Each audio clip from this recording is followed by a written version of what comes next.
G'day everyone, how you going? It's Dom Italiano here, the host of the Sustainable Creative Show. This is episode number 5, and I get to chat with Brooke Taylor, who is a singer-songwriter from Melbourne, Australia. She's an awesome human being with just such a great positive attitude. She's a real go-getter. We talk about all kinds of things in this episode. We talk about coffee cups, reading a crowd, picking songs that are right for your voice, being judged before you even play, which is a really interesting point in the conversation. Being conscious of what you put into the universe, practice, self-sabotage, playing with other people, the importance of sleep and having a day off, and that everything costs and takes way more time than you think it's going to. So we cover a lot of stuff, and it's a really lovely flowing conversation, and I really enjoyed being at Brooke's place having this chat. If you want to, please subscribe to the podcast on whatever platform you listen to. Subscribe to the YouTube channel. Send me some ideas of things you want us to talk about, or maybe if you want to be on the podcast, let me know. So far, this thing's been a really great adventure for me, and I hope to keep it going for a much, much longer time. So until next week, where I speak to Damien Cafarella, have a good week. See ya. Brooke Taylor. Hi. Thanks for having me at your house. You're welcome. And thanks for having coming. a chat with me on the Sustainable Creative Show. You're very welcome. Thank you for hosting me. It's a show. It's a show. We're on a show. We're on a show. Check it out. As all good guests, I brought gifts. Totally got a coffee. Dom the legend. I did have two keep cups in my car, but one of them...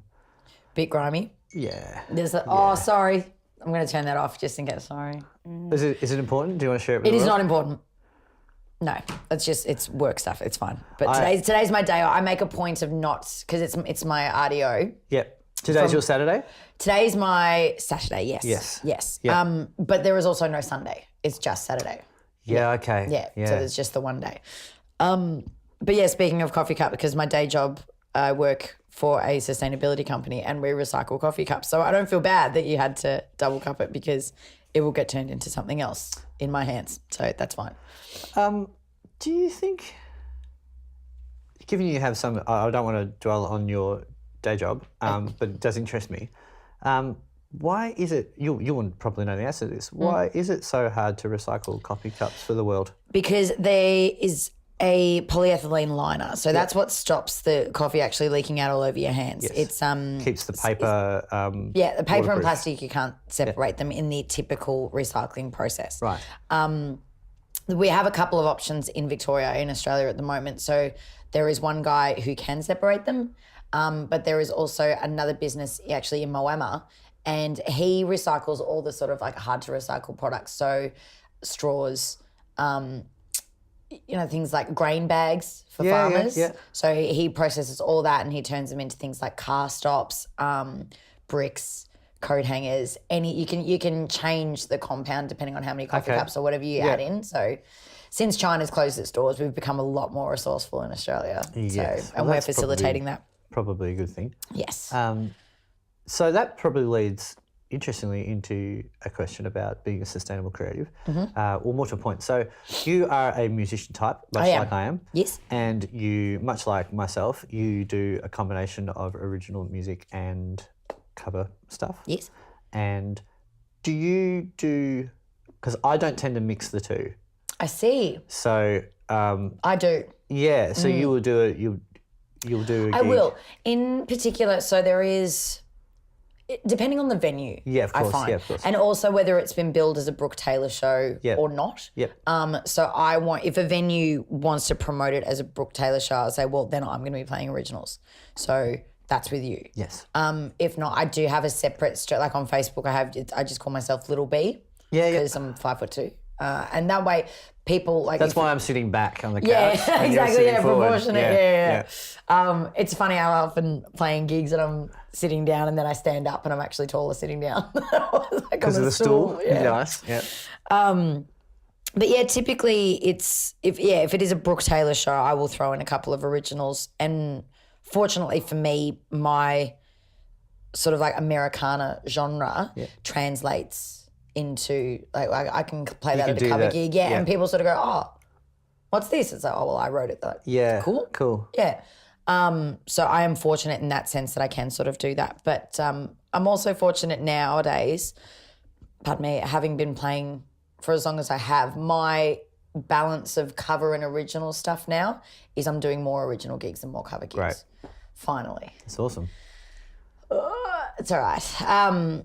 But it's, When I say that's awesome, what I mean, I mean that like that's great that is because sustainable that's, as well. but that's and also your goal. because I do know other musicians that they want to do cover gigs. Yeah. That's what they want to do. So that's good for them. It's good for me because I want to just do original music. So that's why I'm happy to be achieving that balance. Can I put this to you? I've often described to people there's a difference between being a musician and a music artist. Mm-hmm. And what I say, this is how I describe it, and I'm wondering what your perspective might be. So my idea of being a musician is you're a musical plumber.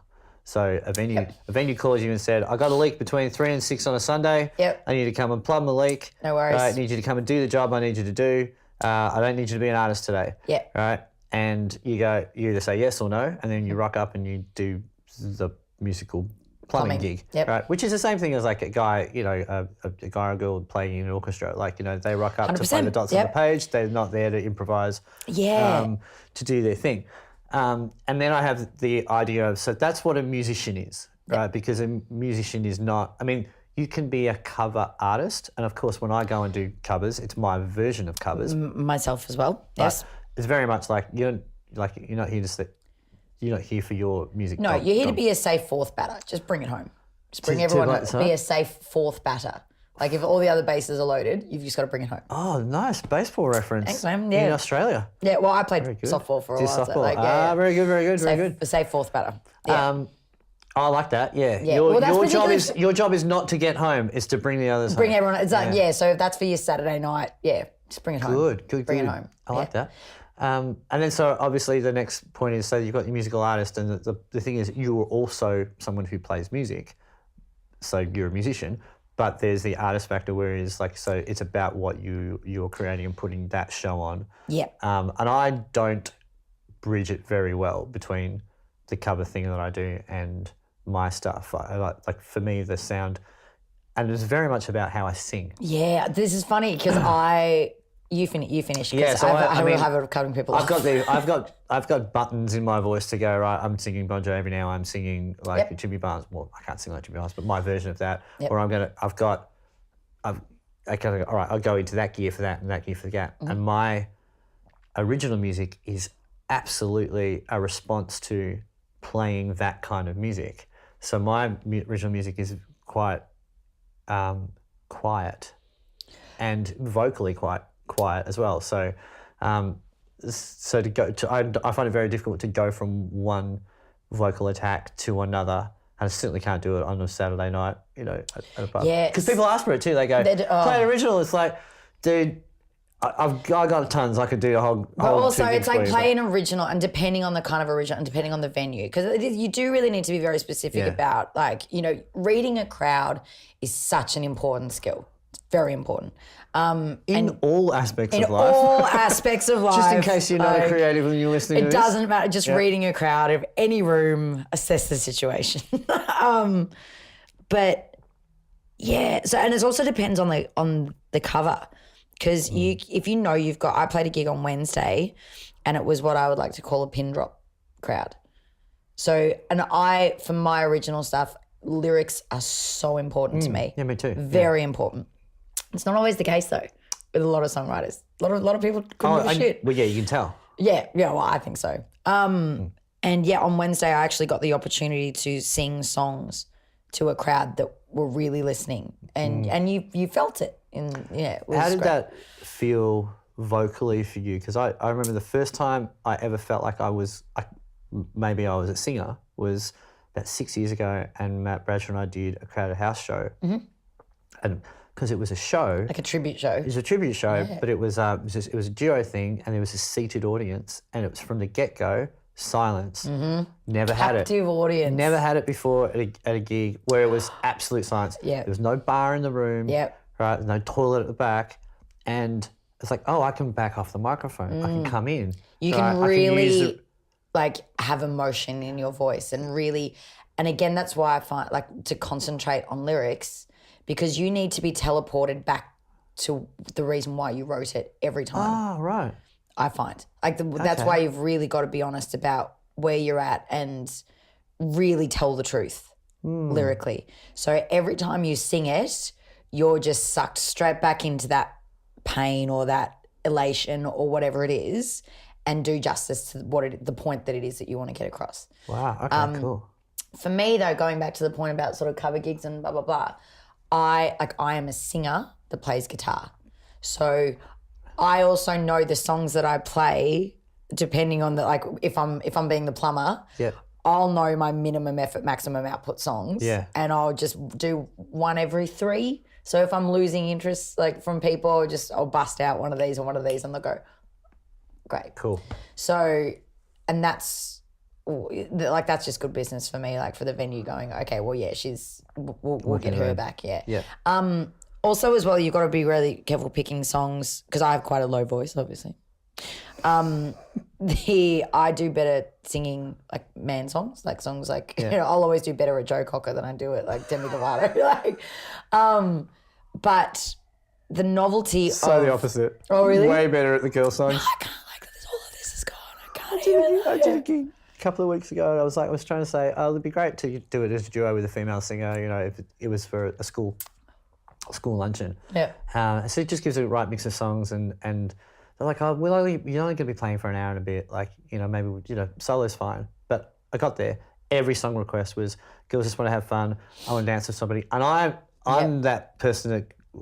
If I know it, I can't lie and say, no, I don't know it. Yeah, me too. Right? Me so too, I know yeah. all those songs. And so it was very much, and there's that thing where they don't sit right in a low, they sound wrong in a low key. Yeah, they do. Low key, yeah, they just right? it loses its luster. But I can't sing I Want to Dance with Somebody in the original key. I drop it 2 tones and it's still yeah. So...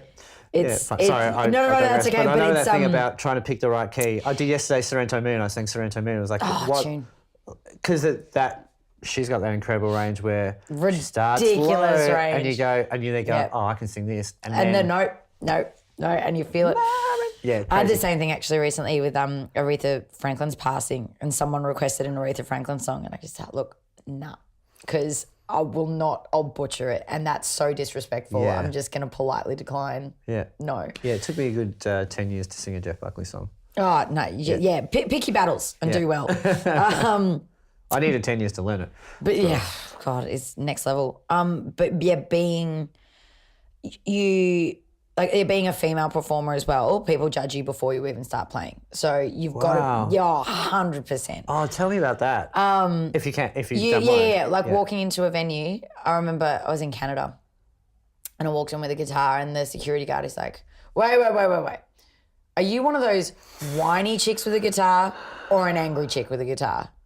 And I was like, these are my options. This is all I can be. But it's like, okay, well, out of the 2, I'm an angry chick with a guitar. It's like, right, okay, that's fine. You didn't go for I'm a whiny angry chick? No, because I wasn't. I was in a massive sort of Ani DeFranco stage at that point, so it was mostly angry. Love it. But yeah, just to think that's it, or people just sort of assume that you're not going to be able to hold your own, or it's a lot of assumptions. And I dare say, I don't want to be sexist because I'm sure guys get it as well, but even 2 weeks ago, I was playing a gig and I was setting up and I just have a tuner pedal, that's it. Yep.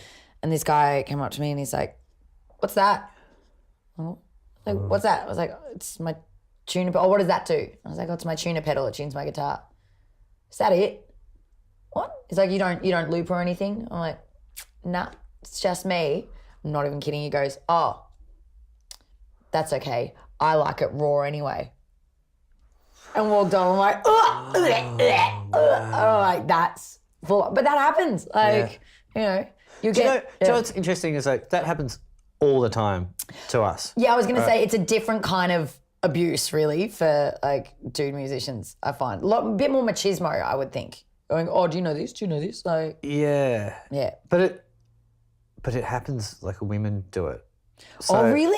It's great. Well, sorry, not great, but it's just good to hear that it happens. The shoes on both feet.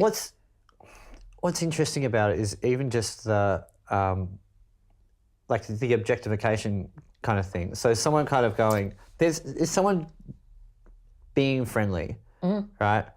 And then being flirty and suggestive, right? And it's all about, might not be, I would assume it's not with men and with women, and men doing it to women, but it's mostly boozed up people, and they're already so in the zone of like, I'm really fun and you're charming and witty. 100%, and women do the same. They do the same thing, and they do that thing. They kind of leer towards you, and the waft of the Sauvignon Blanc comes across, and you're like, and like, can I get you a drink? It's like, no, I don't drink at gigs.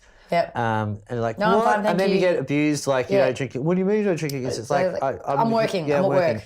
I'm a plumber. Like, Exactly. I don't want to like. and Just be just. Be, it is every like.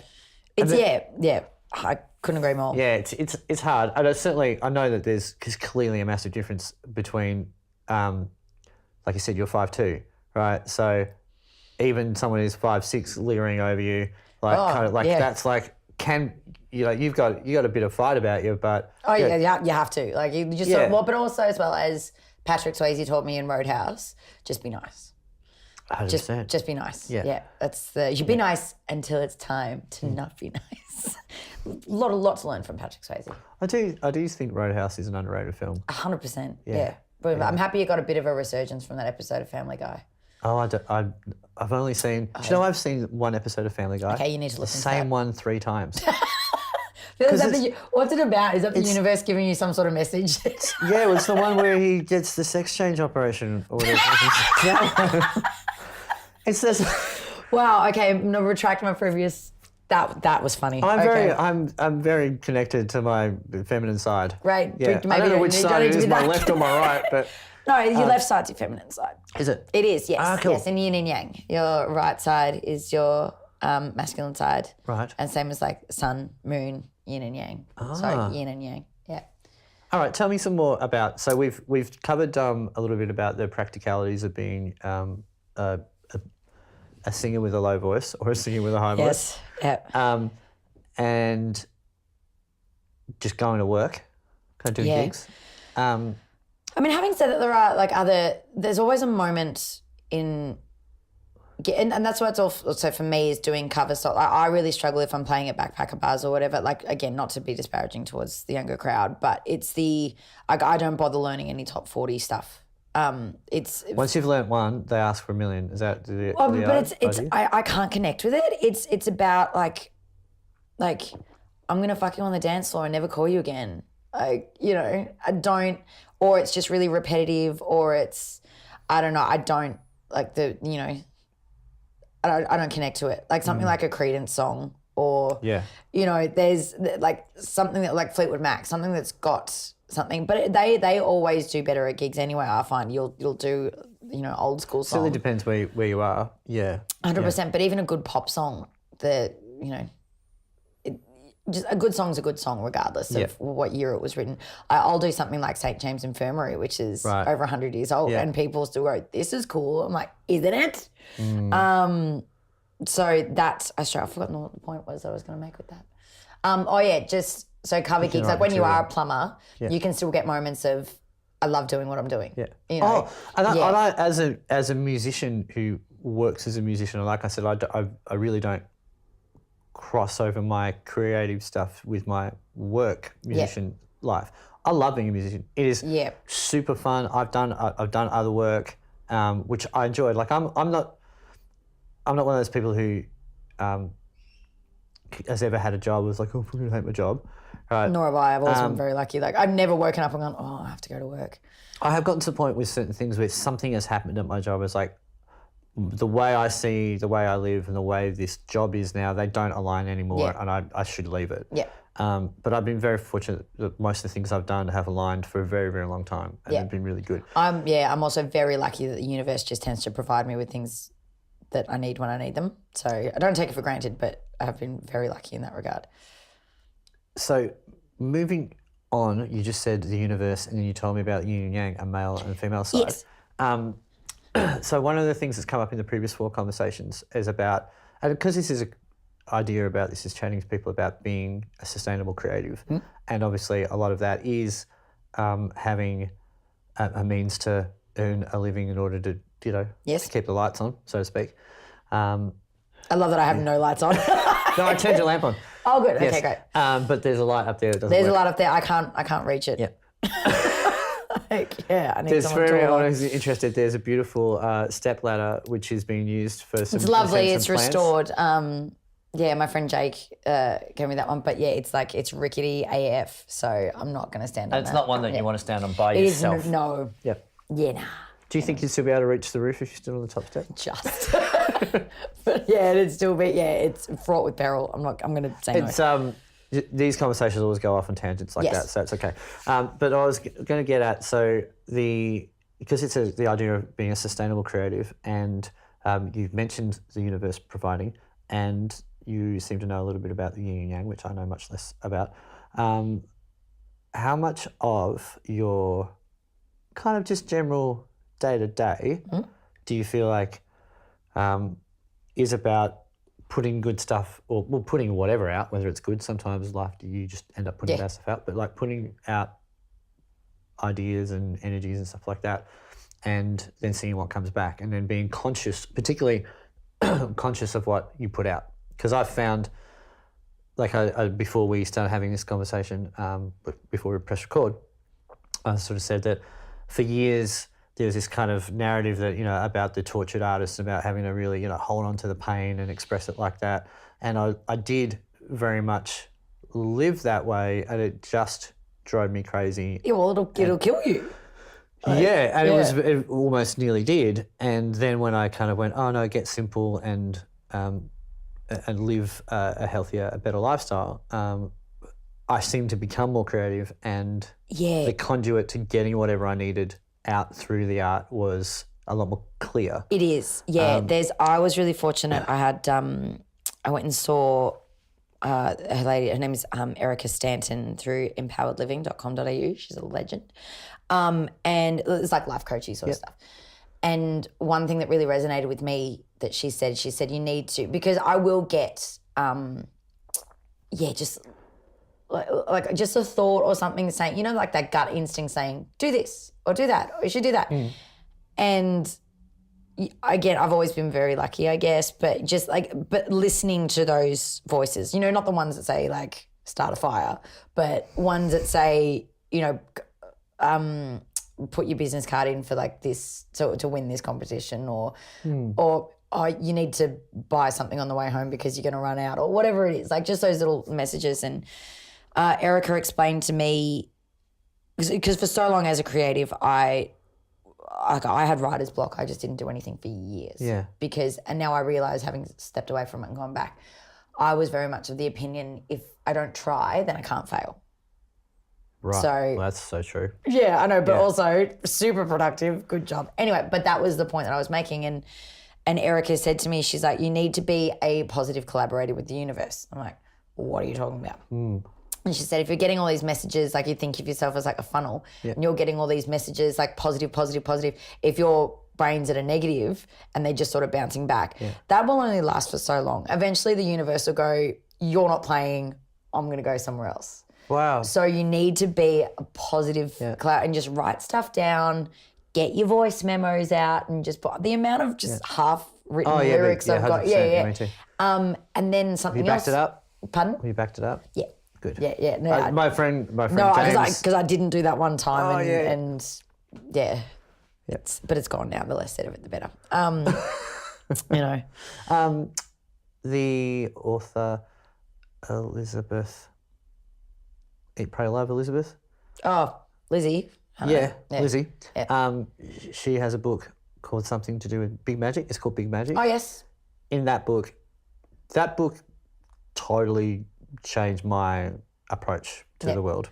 But she definitely says something very similar to what your Erica said to you, about kind of being a divine, almost, well, I'm certainly paraphrasing, but being a divine, like the ideas are You floating. feel so self-important when you use the word divine. I was just saying divining rod, but like basically she says the idea, like all these ideas are kind of floating around, and if they, because she gives an example in that book about she had someone who she'd never met, another author, and they knew each other's work, and she had this idea to write this book, and she kind of had the whole plot and everything, but she was kind of delaying it and kind of faffing around and not really doing it.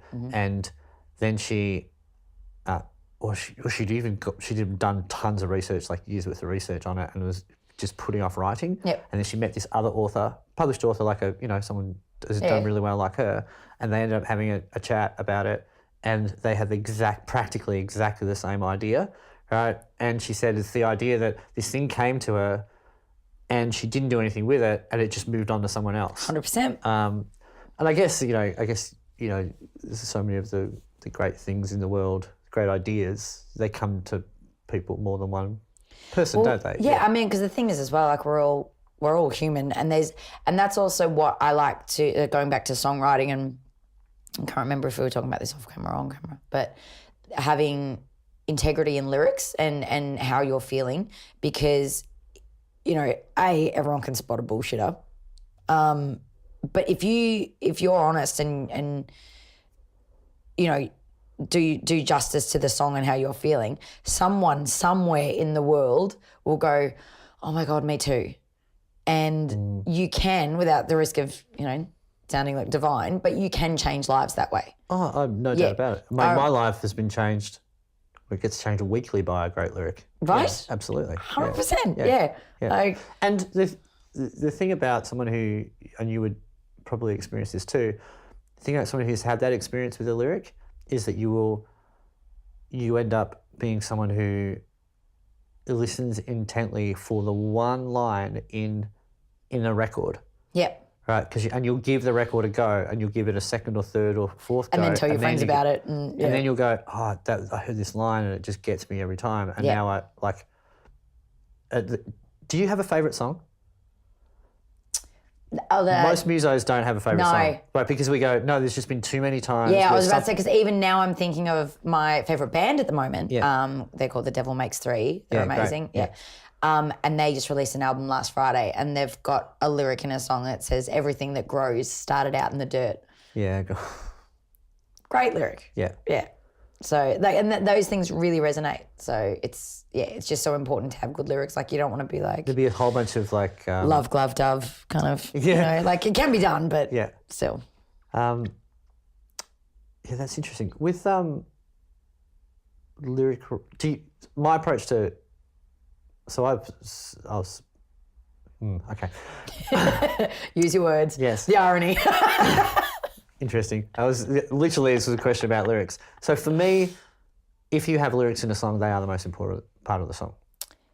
Yep. And my idea with that is because most people don't play music, I suppose they don't. I forget. It's just not people I know. Yeah, exactly. Like most listeners of music don't play instrument. I mean, that's certainly not just... That's really interesting when people come up to... Sorry to go off on a tangent, but like when you're playing a gig and people come up and they'll compliment you and say, thanks so much. And they go like, oh, I can't play at all. And they feel bad about themselves. And it's like, don't do that. Well, A, never be self-deprecating. And B, if you did play music, it like decreases my chances of, You see, so you doing what you do makes me do what I do. So thank you. I had this conversation with my last music uni lecturer 3 years ago in 2015. I went and did a teaching degree, and I had this one guy, incredible musician, like a real musician, like plays a bunch of stuff. Oh, that guy. Sight reading guy, arranges stuff on the spot. And he said, we don't want everyone to be a musician. And I was like, no, I think we do. I think we want everyone to play, because the more people play or understand that they can be musicians, because people have been sold this bullshit about talent. Now, when I say bullshit about talent, what I mean is people have been told that in order to play music, you have to have talent. And I'm like, you need 3 chords and you need to have strummed enough, right, to play in time. That makes you a player. Therefore, you will be able to appreciate how good the virtuosos are. My 2-year-old nephew was playing harmonica yesterday and we were jamming. Yeah.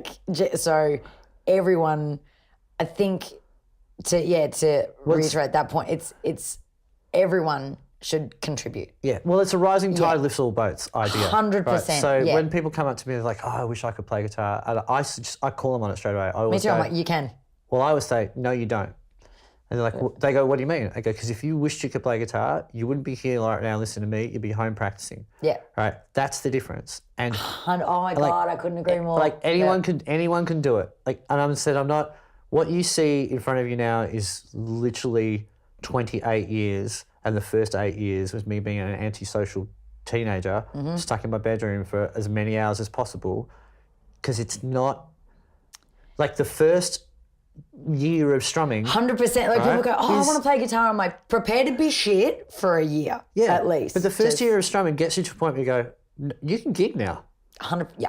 The wanky Absolutely. guitar solo But stuff. if you've got the that's the tenacity, rest of it. you can do it in 6 months. Like 20 minutes a day. That's all you need. That's it. Yeah, With it's like going to the anything. gym. But that's the same thing, because I was like, again, I was total self-sabotage of like, I can't. I'm like, shut up, sit down and practice. Like it's there's something to be said of, it's funny how much luckier I get the harder I work.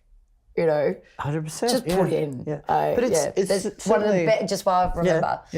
Someone was asking me about the best bit of advice you were ever given about music, and I was like, honestly, there are no shortcuts.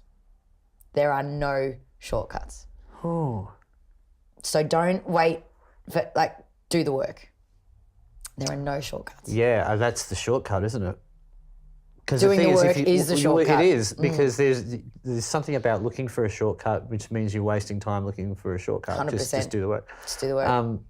There are no shortcuts, people. There are no shortcuts. I totally believe in the idea of being physiologically gifted, in the sense of I have a hair lip cleft palate, so the roof of my mouth is practically flat, right? So most people's roof of their mouth is arched like that, right? Which means that when you sing, the way you place things, the vowels and consonants, the way your tongue hits your teeth and stuff like that. And my teeth are a mess too. So in order to be able to hit a certain note, you particularly the singers. So the people who the Steven Tylers, who not only have, the belief to have developed that voice, but also the mouth that's that big, the chest that's that barrel. I didn't realise chested. that was a thing. I actually took myself to singing lessons, went and saw Nina Farrow. She's amazing. She's amazing. She's amazing.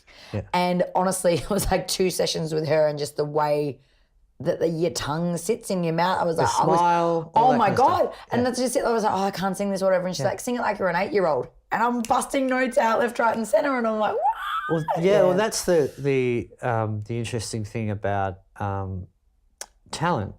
So you go like, oh, this person's just so talented. They got such a great voice. It's like, right, well, we all have a voice. Everyone's got a voice in here, right? And everyone has the physiology to be able to make sound. It's just like, how do you do that and how do you do that? And you learn, much like playing the guitar, you learn technique, and then you refine the technique, and then suddenly it sounds like you've got talent. It's fun, yeah, because that's what I was saying with those cover gigs. I know the songs that I can sing where I'm showing off my vocal tone, and I'm not even trying.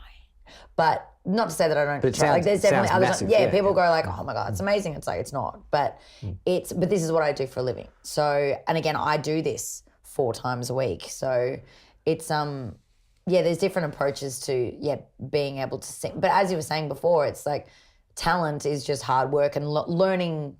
Knowledge is power, and it's knowing what. Yeah, and I do. There's certainly singing is I think singing is a separate thing to other instruments. It is, yeah. Because of like I said, the physiology is. I mean, everyone can sing. There's no such thing. That's just it. Because I get so many people saying, "Oh, I wish I could sing," and I was like, "Are you tone deaf?" Like, no. I'm like, then you can sing. Yeah, and it's just a matter of if you practice it, you get I better at it. say it's for people singing if they want to get up and do gigs, it's singing is breathing and ego. Okay. Yeah, it's there's confidence. So many things it says, and I would say at times there's, the me that's on stage and the me that's sitting here talking to you are 2 different people. But I don't go enough into sort of a character. I'm shit house at in between song banter and that. I don't sort of get in there and strap in and that sort of thing. But when I'm singing and you need to just trust and be able to kind of teleport. I think for me, because like singing and that, like particularly an original song, like going into like something that I've created and how I felt, and like it's funny how you need to sort of go in to go out, if that makes sense. Like No, it makes total sense. Well, if you don't go into something, you can't come out of it. and I'm like I really need to work on my eye contact during songs because I don't. I just get in there and just kind of like literally just because that's how I make the best connection is if I'm not distracted by anything. So I'll just sort of like close in. But once you learn that strength that can come from vulnerability and learn to trust it and tap into that at every gig, that's a really important lesson to learn, I find. So I used to host an open mic night and I'd say to the people, just get in your bubble. You'll probably stuff up the first song and it's very weird having a microphone. Like this will be probably the worst gig you'll ever do, but we're going to get through it and then it's out of the way. Well, I say that every gig. Yeah. And I was like, just get in your little bubble and do it for you. Ignore everyone else because I can categorically promise you they probably won't clap at the end unless they're your mates. Even people that are really enjoying a song and really loving what you're doing, they'll just stare. They won't. There's none of this unless they're pissed. But like even if you've got people tapping their toes, you are nailing it. That's the of what people sort of expect because they're used to seeing, you know, mega stars at concerts and everyone's losing their shit. Doesn't happen. But just do it for you and other people will be on board. It's quite an interesting, you just said that the people used to seeing mega stars at concerts. I find it's quite interesting. Like one of the reasons I love gigging is I find that the people I'm playing in front of entertain me way more than they get led on right? to. And even that thing, like, you know, someone's, you know, there's a camera just there and there's a table, for example. Imagine that's a table and some people are having a chat. And like, I'm playing, I can hear everything tips they're for young saying. players, we hear everything. Even at the back, you think we hear everything. We see everything. And I find that really interesting. And the thing you just said about like people losing their shit at concerts. It's amazing how nighttime hits, lighting dims, and inhibitions disappear, and it's not even anything to do with booze a lot of the time. No, it's just people just. It's something about the lights go down. It's like, okay, no one can see me. Like there's something happened to the even when audience. you get lights, like when you're doing bigger shows and you can't see the audience, I love those gigs. Oh, do you? They're the best, because I'm like I really don't worry anymore. Like sometimes because you know your aim's please, like you do, you know, which I mean that contradicts what I said previously, but you know you still depending on the gig. I don't know. I think just as a general do unto others rule, you want to make sure people are having a good time. Yeah. But when it's I did a couple of bigger shows at the start of this year, supporting my friends, the Pierce brothers. Yeah. And that was all sold out crews and I was just shows rather. I was so nervous. Because it was like sold out rooms of 400, 500 people and it was just me. I didn't have a band. I didn't have an accompanist. And I'm like, shit. And then the other part of me thought, nah, Brooke, you've earned this. You've earned this. You've been doing this for over 10 years now. Like just back yourself, just get up and smash it. And I did. And it was really good. But yeah, those bigger shows where you can't see, I couldn't see that there were 400 people in there and I felt that helped because I just went back and just did it. Like, just do it. Just get up and like, just go, just do it. Yeah. It was really good fun. It's great to have that well of experience to dip your toe back into. Like, oh, I've done that before. I've done that. Or this is just this on a bigger scale. Or this is this in a smaller space. You can kind of go, oh, I can. Yeah. Oh, that's how that goes.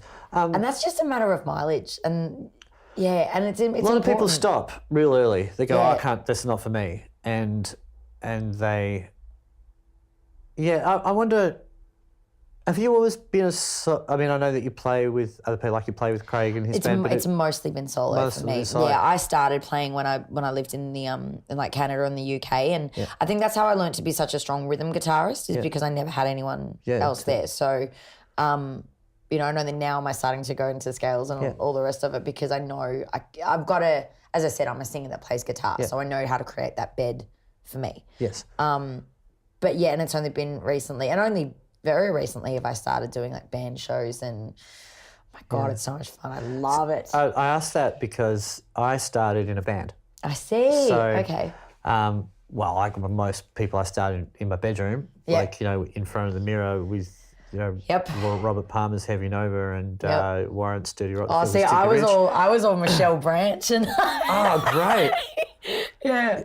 Everything? Yeah. Is that her song? Everywhere. Everywhere. That's a great track. Oh, It's a great track. I actually went back, blessed Spotify. I only discovered Spotify like a year ago, but and listened to that whole first album, and so much of my early songwriting was just like Michelle Branch stuff. But yeah, good pop song though. Oh yeah. Yeah. I love a great pop song. Great pop songs. Yeah. I think I Want to Dance to Somebody is my all. It's a great tune. Like my go-to when someone says, "What's your favorite song?" It's like, look, it's not the one that I love the most, but if you want me to tell you the best song, I think that's it. Yeah. It's got everything. Tune. Yeah. And that vocal is insane. Oh. She's just so remarkable. Yeah. Yeah.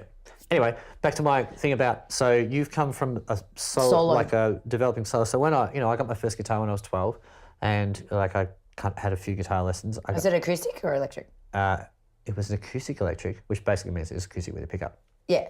It was an Onyx. Sorry, that's confusing for people, but so it's an acoustic guitar with a pickup in it.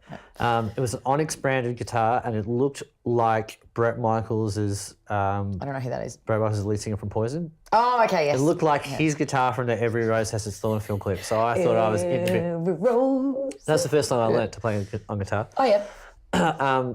And so I learnt to strum. I had some guitar lessons, but I was very much like Blang, clunk, clunk, clunk, yeah. clunk. Yep. And then I met a guy in pretty much the end of year 8, start of year 9.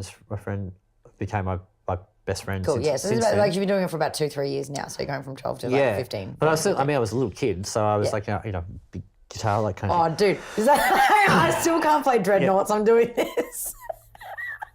Anyway.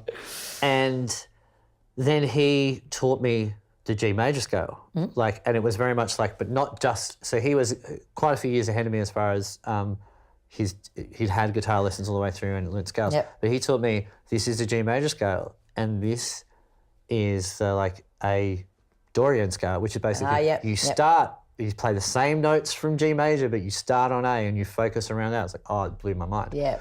And so we started jamming a little bit, and by the end of year 9, we had a band.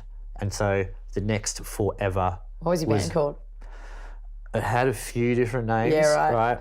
But we settled on Black Rain. I'd go see Black Rain. Black Rain was good. Yeah. It wasn't. Is it spelled like R-E-I-G-N? No, as in the rain is black. Yeah. As in the same name as the movie with Michael Douglas. I haven't seen it. Don't. Right. Okay, yeah. Yep. There's a multiple tragedy going on there. Like one that film got made, and 2 that our band never could get our shit together. Yeah, cool. It seems okay. So tips to young players: anything with the title Black Rain, it's not going to be good. Yeah. Well, it's not going to be. It's going to be good. It's not going to be. Fruitful. It's going to leave you suggesting why couldn't we get our shit together? Because as far as a collection of creative people, that band it's still like my greatest experience of creating because we were young kids who were learning to play. So we were unfettered by our ideas of what we could do. Yep. So this idea of what's a song? Well, a song is this, this, this, and this. Yep. Right? But back then it was like, well, what if we do this? And what if you do that and I do that? And then you end up with these weird things going on, which that sounds incredible. And you wouldn't, the more you learn about songwriting and music, you just don't go there anymore. Yeah, even there's really something to be said of making mistakes. Like, well, that's so many of those ideas that came in that band. Yeah. And the reason why I kind of wanted to sort of bring this up, because you said you've come from a solo background. Yeah.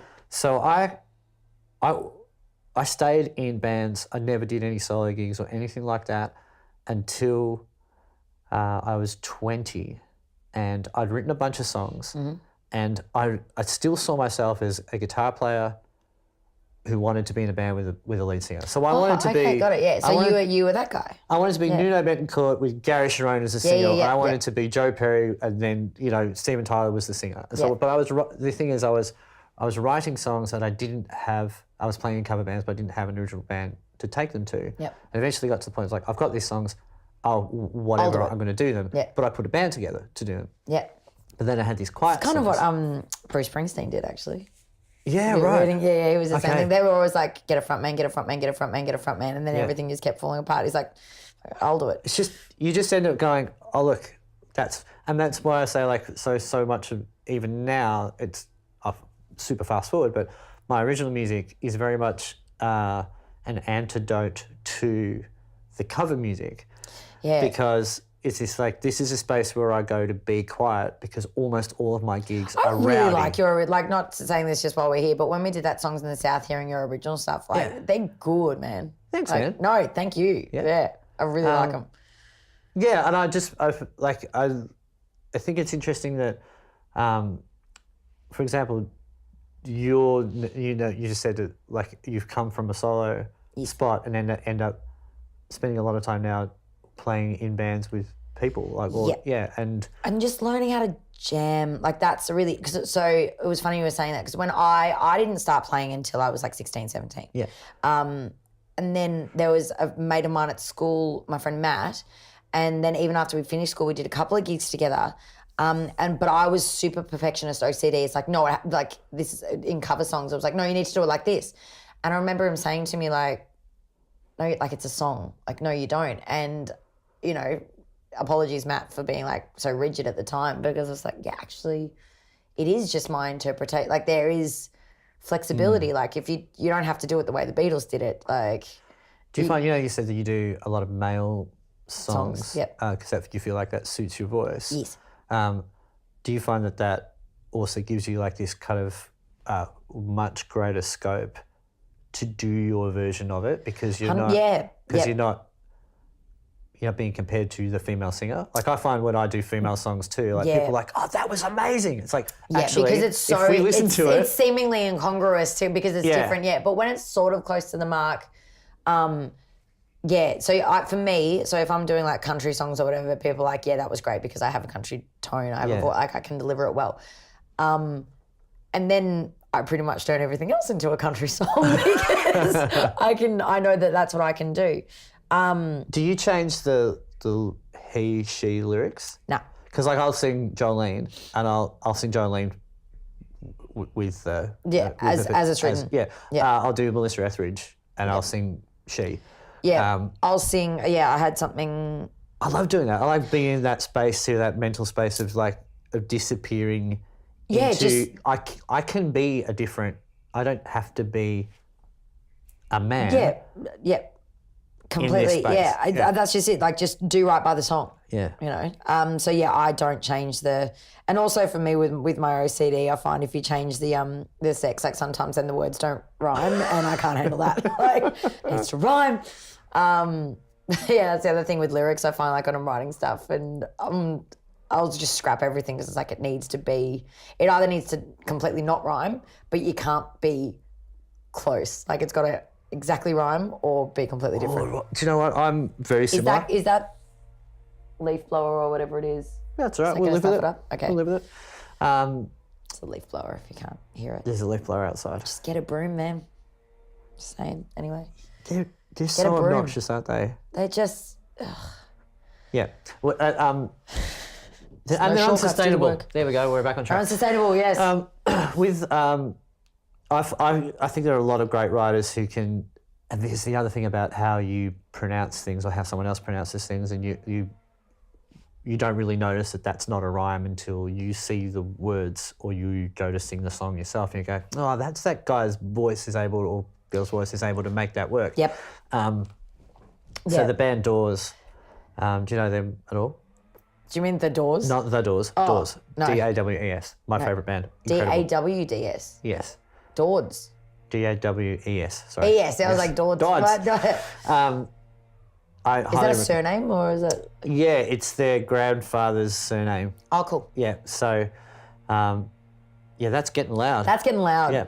That's all right. We'll live with it. Okay. Sorry. They super loud. Hang on, let's both stand up and shut that door. I think it's open. Oh no, I can't. No, yeah, that's There's a from my cable. composter. Never mind. Sorry, is it coming through the? No, we're fine. Okay, good. That guy, Taylor Goldsmith, his writing is just stupendous. You would love it. The lyrics are amazing, but he quite often does that thing where it's an imperfect rhyme and it's you don't know until you really look at it and you go, oh, that's so clever. But yeah, it's like cool. That's fine. Yeah, you can do that. Yeah. Do you, do you use a rhyming dictionary to write? Okay, I do, big time. Nah. I'll give it. Here's your songwriting tips. Sorry, I shouldn't pull that face. Like it's because it works for a lot of people. I just, again, I don't know. I've got all these like restrictions on myself. Like to me, that's defeat. Ah, well, here's no, that's Which is sorry, it's not like a right versus wrong or whatever. But just for me personally, I think no, just sit on it, and it'll come to you when it like the right thing will come to you when it like don't force it. Totally fair. Totally fair. Here's how it works for me. Completely changes the song. So what I will often do is, no, not often, I always do, this is how I write. I sit down with a guitar and I press record and I make up a thing. Like it's always like... Hang on, so you're just like, today I'm going to write a song and you just sit down and do it. You don't have to be inspired by something. No, hang on. So my songs always come from, like, I just pick up the guitar and before I play anything, I press record and I just see what comes out. Okay. Right? And that gets recorded. Yep. Right? And sometimes that's a 15-second jingly jangly, whatever it is. And sometimes it's a 5-minute, I'm playing something and messing around with the tuning. Start again.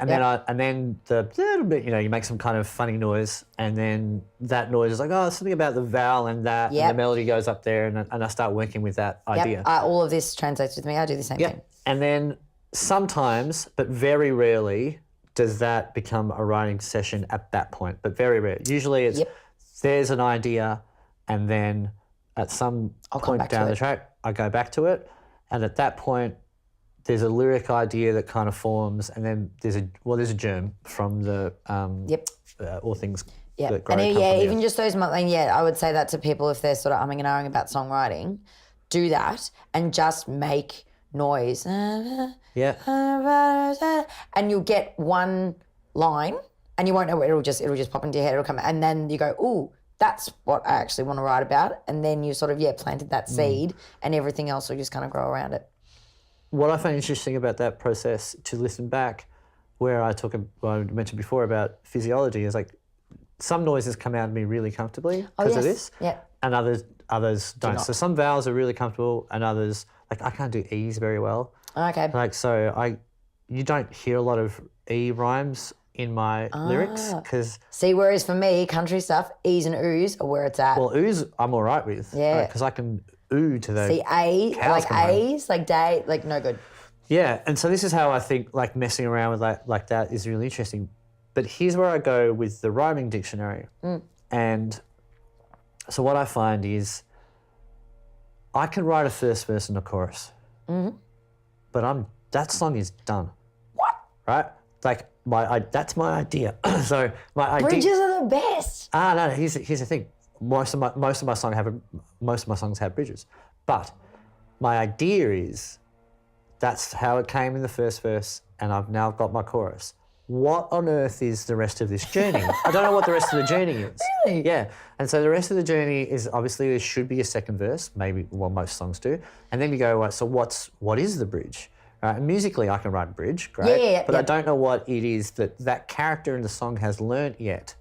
Right, I don't know what he or she has learned. I don't know what perspective they've because usually that's what the bridge does. It kind of does this arc. Yeah, but like a bridge. Yes. And then you get to the end of the song and it's all tied together. So very often I'm stuck with a verse and a chorus for a year, right? And then one of the things that gets me out of it is I take the first verse, right, and I take the rhyme, whatever rhyming words is, I go to the rhyming dictionary and I come up with I look at different words, and then those words are the things that go... will dictate how to... That's an idea, that's a development, right? And then even though it's like, yeah, but I don't like how that falls with that. And then I go to the thesaurus to go, what's a different word for that rhyming word? And then I get a different word for the rhyming word. Adjective. And then, yep. Yeah. Rhyming word, so no, that's different. Well, Sorry. I get a different synonym for that rhyming word, and then that takes it off into another tangent, right? And that takes me to finishing a second verse and to a bridge. So what I find is, as part of not just the creative process to kind of go, oh, I need a better rhyme. I don't even really use it for that. What I use it for is to spark the next part of the journey, the second verse or the bridge. Yeah. And I find it really, really helpful because one of the things is, for me, writing is, like I said, it's an antidote to the rest of my life. And so It's very cathartic. I'm trying to kind of solve some problem, right? And one of those problems is I don't know necessarily how I feel about my problem. Yeah. Yeah, it is. And that's just it. That's what I was going back about, that sort of, that strength to be vulnerable. Like if you are being a creative and being a songwriter, you've got to go there. You've got to go there. You've got to go there, but you've also got to go there knowing it's going to be okay to go there. Like it's and that's what it is, a very sort of isolated, like there's a lot of time, because, you know, with playing cover gigs or even writing, so much of my life is give. So when I do want to write, and now, because like I'm getting older now, but also my friends sort of say, oh, do you want to do anything? I'm like, no. Mondays are off for me, or like, no. This is a Monday, by the way. This is a Monday, Thanks, but Dom's my friend, so it's fine.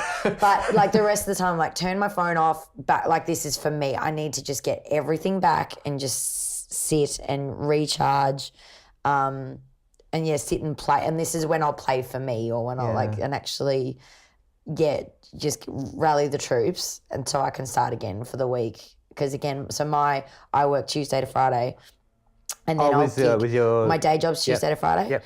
And then I'll work, I'll be doing gigs either, like, so last week was Wednesday, Friday, Saturday, Sunday. Yeah. Or it's Thursday, Friday, Saturday, Sunday, or so you whatever it is. 100% need a Monday. I really do. To keep it sustainable. And people sort of say, like, oh, but it's funny because then once you're out, you know, if you finish your gig and someone else is playing somewhere, you're like, cool, we'll go and have a knockoff. Yeah. And again, you go through waves when you're performing. Like I went through my rock star period of like sort of like drinking and all the rest of it, like every weekend being like, yeah, how cool am I? And then you learn, for me. What's the first thing to go? You reckon the first thing to give out when you're living that lifestyle? Yeah. Oh, you just, your health, like it's your poor body, because you're just doing things that you're just like, your lungs don't work, your liver doesn't work, your brain doesn't work, your skin looks like shit. Like I just find, like, my voice is super resilient. See, mine is massively resilient. Mine is not. I like even. But if I do what you say, like I can do 8 gigs a week, no drama. Oh, right? see, I cannot. I get to the fifth one and my voice is starting to. But as I said, like I can't. Like my voice is my tool, and I will always invest emotionally when I'm playing a gig. Yeah. So I will be exhausted after like 5 or 6 gigs. So like I can do 8 gigs a week, but if I have less than 6 hours sleep, I'm screwed. And if I drink, pack it in. Yeah. So like hydration is key. For me, the first thing to go with lack of sleep or just like pushing it, I can divulge this. I had food poisoning about 2 weeks ago. Oh my God, my body just does not know what's going on. No. I'm much better the last 2 days. I'm finally kind of getting back to normal. But even like you can hear a bit of crunch in my talking voice now. It's like I very rarely had that before. Yeah, health is so important, and particularly if you, again, like the sustainability of doing what you do, you need to take care of yourself. You need to, sleep. You know, do you have a couple of drinks at a gig, like have a soda water in between other times? Like, because I don't, and also like just getting older, I don't have the resilience that I used to have. You don't snap back, do you? Like you did when you were 22. Nope. Yeah. But also I like running. I like doing yoga. I like, you know, the priorities have sort of changed for me. So, you know, I don't need to drink. What's that wacky phrase or something that, you know, was it something like feeling I can't even put it worse here. It's like, this is Just feeling. feelings. No, like something about like it doesn't matter like how you. It's not about how you look. It's how good you feel. Like So the idea is like people think that like a lot of these people who might go to the gym or whatever, like they very rarely. There are some people who's like it's about how they look or they want to look good, but most of the people who you talk to who have sustained it for a long period of time, it's just like they're so in tune. They're like, no, I can tell when I'm not feeling right. Yeah, it's the endorphin. Well, even because I was sick, I was doing too many gigs, so I'm saving up to record. At the moment, I'm recording in a couple of weeks. It's $3,000 for one song, so but it's going to be really good. I'm excited. So I'm saying yes to gigs, and I'm just doing everything because I need the money. And I was playing a gig a couple of weeks ago, and I had like sinus build up, and I was exhausted, and I knew, but I was like, musicians don't get sick leave. We don't have a union, although I think we do. We have a union, but we don't get sick leave. Yeah, we don't get sick leave. So it's like you rock up and you do your show. And I was exhausted, and I knew, well, like as you said, like knowing your body, like I'd crossed over that line, and I got a really bad sinus infection. It actually it went into my eyes, like my eyelids got all puffy. It was gross. And so I'm playing a gig in Castlemaine with Craig, and I've got my glasses on and my wide-brimmed hat, and I'm just like hiding my face because my voice was fine. She's really playing the part. It was gross. And then you need to rest, but I also can't call in sick at my day job. Yeah. Well, particularly not at the moment because I am the entire marketing department. But it's also, I find you need the money because you've got these dreams, you want to fulfill those dreams. And I do have people around me that are concerned that I am. It is a real balance for me at the moment. Much. Yeah. You just pointed, just a few minutes ago, you said you give. Yes. And I realised that can touch on a lot of different things, just time and relationships and not enough sleep. Because you always kind of there's that idea of like, in order for me to do that I have to take time from that. And even what I've noticed doing this, so for those who are, if you're watching this as opposed to listening to it, because it will be a podcasty version of this too, there's 3 cameras and then you 1, 2, 3, and you in order to edit them, so you just kind of editing, man, isn't editing a pain in the A? Well, it's like it's learning how to do it, then you get better at it, you get quicker at it. But if it's so let's say this is probably this is an hour so far, so we have to finish it because you've got to go out. But just to do that, it's like, well, that's a 2-hour edit. Yeah, right? At least. So you do at least. So in order to do this thing, which I'm kind of passionate about, I'm interested in, it's not a 1-hour chat. It's it's 2 and a bit hours on either side of it. As a precursor to this conversation, I do video editing at my job, so I get it, man. And hours. Yeah, and and you think for people who do music videos, like, oh, that's a 3-minute music video. It's a week, that's at a week. least. Yeah. Yeah. And it's really interesting. And you just talk about like you've got these dreams and things that you want to do and fulfill, and it's like, so this song that you're going to record, how long is this song? 3.5 minutes. 3.5 minutes. If that, it's probably closer to 3. It's a country song. It's like just short, sweet, to the point. Right. So it's $1,000 a minute to record it. And that's without mastering or production or artwork or distribution. That's where this idea. And then you want to tour it. So now I'm recording in 3 weeks for a release on the 15th of November. Yeah. And then so you've got to get everything to AMRAP or Airlit, and then if you want to do a Victorian show, if you want to do some other press around it, it's actually 3 months' work. At least for a 3-minute song. For a 3-minute song. That's where. That's why I think it's important to talk and to connect with people and let people know who might be watching this who are creative or who have those really strong voices of, for example, they might look at you and I who've been doing it for a long time and they look at us and go, oh, it's going to take me so long to catch up, I may as well not start. And you kind of go, no, you've got to do it. That's silly. Because even the idea of going, wow, it's 3 months work for a 3-minute song, it's like that actually doesn't even touch it because Yeah. it's actually however long you even have that idea. Yeah. However long you've been learning. I mean, I an wrote the instrument. song probably like 5 or 6 years ago. Yeah, so it's such a massive journey. It's so important. It's a huge journey, but I wouldn't have it any other way. Yeah. And it is one thing that I find like being it's invested in it. I do have people that some that get it and some that don't, and it has kind of some ways it has severed some of my friendships because they take it personally that I can't hang out with them every week, and it's like it's not how I feel. Like I love you, but for me, not playing music and not record. Oh my God, I feel really emotional. Even if you told me that I couldn't play or write or do what I do now ever again, I feel sad. I feel really sad. It's interesting that when you said that, I looked over at your little cacti collection, and some friendships really do need to be those friends need to be watered daily, and others. Yeah. Like others need to be kind of like, are you You okay? can leave it, like you said, like I'll pivot you in the sun a little bit. Yeah, and it seems like for people like us, the best. I'm not going to say the best friendships you end up having with the same type of plant. With the cacti. But there's that person who goes, yeah, look, they'll say, I don't get it, but what I love about you is that you will always come back, and when you're here, you're here. Yeah.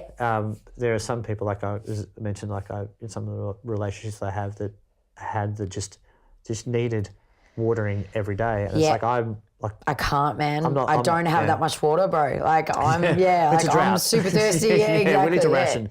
But but I also have like a lot of friends that unconditionally love me, and they just they'll be concerned that I am doing too much. And to be honest, I probably am. Yeah. But there are other ones that or you do also find people that just want to be your friend because you are the musician. Like they only want to be your friend when you're on stage. Like it's like, I know them, and it's like that's bit of a dick thing. So it's nice, and I think it's not even with musicians. I think it's just with any people, just to find people that like love you for who you are and get it.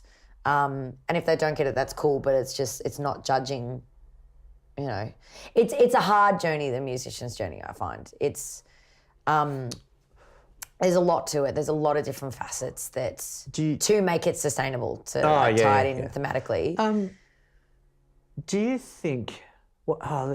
Let's kind of wrap up with just a little bit of discussion about this idea. Like, for example, I think there's a lot of people who. So, sorry, I'm not looking at you right now. When I'm trying to work out what I'm trying to say, I look over there. I just. Dude, have you not noticed I've been doing that the whole time as well? It's fine. Again, I get it, man. Don't worry. I think that a lot of people, for example, so you've got a job you go to 4 days a week. Yes. Right? And most other people do. Yes. And then they have their thing that they do. That this is not necessarily for a lot of people, but a lot of people have a pursuit that will take them away in their time off, and so that might be anything from jet skiing, fishing, knitting, cooking, triple jump, and that would be what they call their passion, their escape, or whatever. Now, I don't think those things are comparable to being a creative artist. I think there are in some ways. Right. There are, yeah. Like I would say athletes, it's like in terms of like a full-time a full-time passion. Yeah. It's that also probably be their job as well. Anyway, you finish your story. Yeah. Sorry. But one of the things I find there's a bit of disparity sometimes between the person who is a creative and the person who has hobbies. Yes. Right. Is they think that your creative pursuit is a hobby. The same as I've got a second jet ski, so my brother can come with me on the weekend. They think that's their thing. It's the same as yours, and there's no real explaining. There's no crossover until perhaps they find something and they go, I did this stained glass window workshop, and that's it. That's now what I do with my time. That's cool. And then you pour all your they might pour their money into buying their jet skis, but we pour our money into this. And they're like, you don't have anything to show for it. And you're like, oh, dude, you don't understand. And you constantly... But also as well, I mean, how many times do you learn? And like, for me, it's not about things. It's about a contribution. How are you contributing to the world? Oh, you know. I see. Oh, that's so lovely that you think of it that way. I don't even get that far. Oh, no, yeah. Like everyone Yeah. makes a contribution. That's what I'm Oh, saying. that's true. Yeah. Like, but I don't know. Look, and I don't want to have a go at Dave with his jet skis because, I mean, jet skiing's super fun, but I don't know. It's not a legacy, I would say. Well, I don't think I do believe that there's a good chance that, you know, if I'm fortunate to be, you know, 80 odd years old and, you know, lying on a deathbed and looking back on my life, I'll go, I'm really glad I wrote those songs. Also, I'm really glad I went on that jet ski once. But, having said that, I went wakeboarding over the Christmas holidays and I loved it. So that sense of elation that comes from it. But I've also been really lucky actually releasing a couple of songs, and I'll get people on Facebook that will, like strangers, saying, same thing. Thank you for writing that song.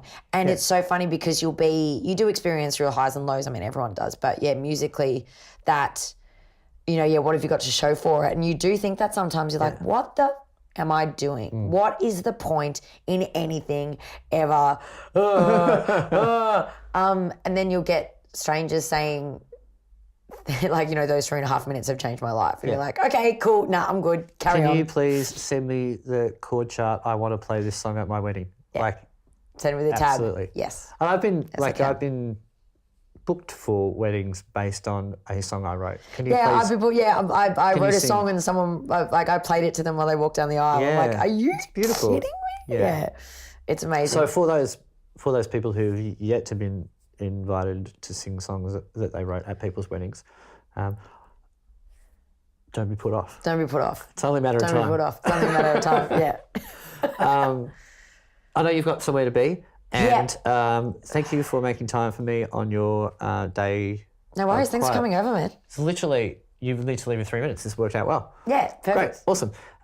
Thank you, and Thanks. I'll see you some other time. Yeah, soon. I don't know, probably on the weekend or It's something. been exactly what I hoped it would be. So Oh, thank you. great. Oh, good. I'm happy you're happy. Yes. Awesome. Thanks for my coffee. Oh, you're welcome. Thanks. Bye, cameras. Bye. That's weird, isn't it? Yeah. Thanks, Good one. love. Cheers.